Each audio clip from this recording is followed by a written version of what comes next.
Hi guys, I'm digital anchor Brandi Smith. Like so many of you, seeing this video of otters swimming in Buffalo Bayou, it brought a smile to my face. So I wanted to learn more about otters living in Houston and about Buffalo Bayou itself. So today I spoke with Kevin Hodge.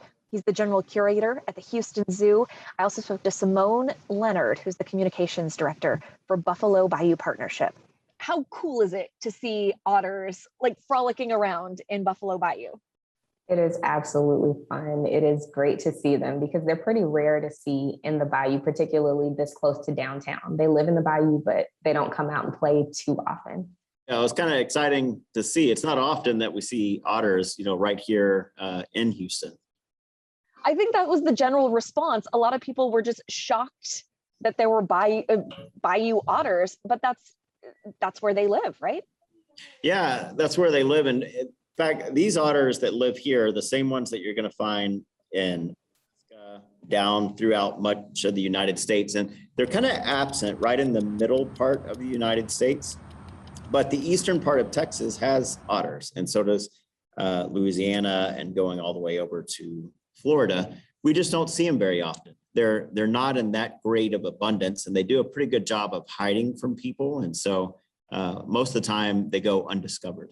Okay, so as cool as it is to see that wildlife, you got to remember the wild component there.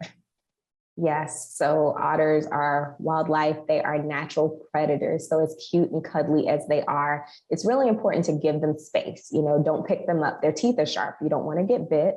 Another thing is keep your dogs on leashes. You don't want your dogs to get into a run-in with an otter. It may not turn out the way you think. So keep your dogs on leashes, give them space, don't touch them, take pictures from afar. You can take video. They're very playful, but just remember they're natural predators and they eat meat. So people can always take their chances trying to spot, say, otters out in the wild, but they can get a guaranteed sighting at the Houston Zoo. Yeah, otters are incredibly hard to spot in Texas. They do a good job of avoiding people, but if you come here to the zoo, we have 3 of the 13 species of otter that you can find. So we have the North American otter, which is the same species that we're finding that was on the video in Houston. We have the giant river otters that come from South America that's in our brand new Pontanal section.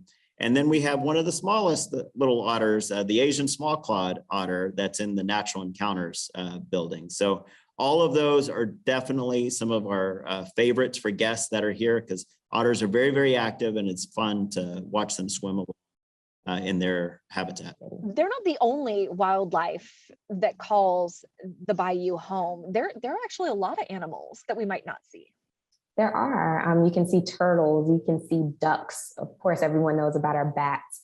There are rabbits. There are all kinds of fish, even saltwater fish that swim up into the bayou.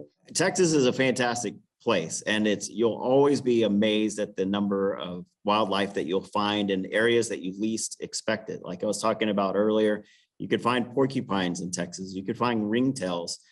We're working hard to save several unknown Texas species like the Atwater's prairie chicken and the Houston toad and sea turtles. And you don't think of Galveston of having sea turtles. There are sea turtles right there in Galveston. So the zoo is working to save those, to make sure that we always have sea turtles, Houston toads, and Atwater prairie chickens in the wild. Where are some of the best opportunities for people to see this wildlife around the Houston area? Is there anywhere they can kind of keep an eye out?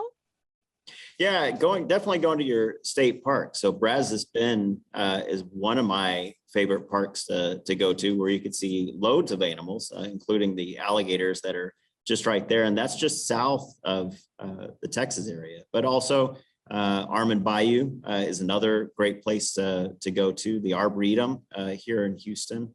And just getting out in nature and exploring the bayous and walkways. I love that a lot of it is paved. There's sidewalks that go along it.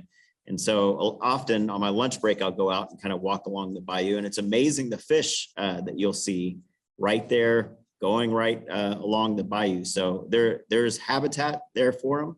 And as long as we're keeping the waterways as clean as possible, animals will survive in this area.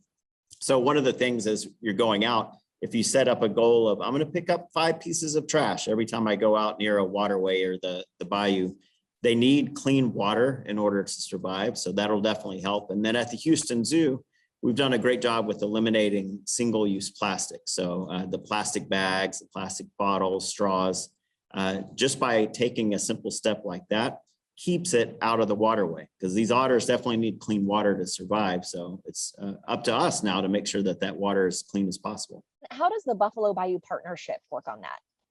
Yeah, so we have some really excellent park staff. The maintenance team, they go out and they keep along the bayou, they keep it well groomed, one, and two, they actually help pick up a lot of the trash that's on the banks.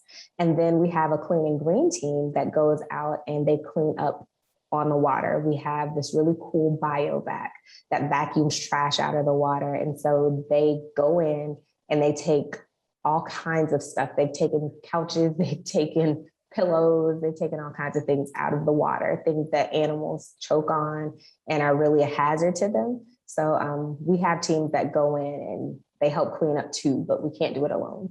And I feel like too often we sort of view the bayous as, flood control, a lot of times a trash receptacle, and forget that it's home to lots of different animals.